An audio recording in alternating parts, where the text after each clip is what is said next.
Maminko zlobí? Moc ne.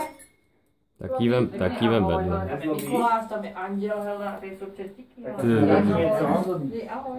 Koleda, Štěpáne, co to neseš? Teď báně nesu koledu. Uplacem si na ledu. Psi si na mě zběhli, koledu mi snědli. A ten malý hoříšek roztrhal mi kožíšek. Ale koukej tam na zvoneček, ale čerty, koukej tam na zvoneček. Takže jste hodný, jo? Hodný jste? Jo, oni jsou hodní. Vemte si to pak, jo?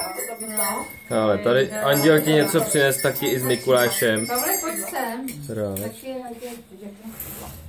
Tak děkujeme. Jo. A sedneš si zase na čerta, nebo ne? Půjdeš s nima? Tak sedíš Jánu na čerta. Neboj se.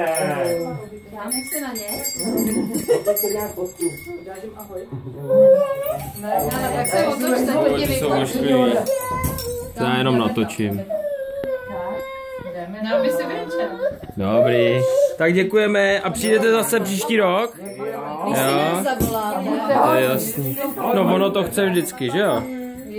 Tak poděkuj. Děkujeme.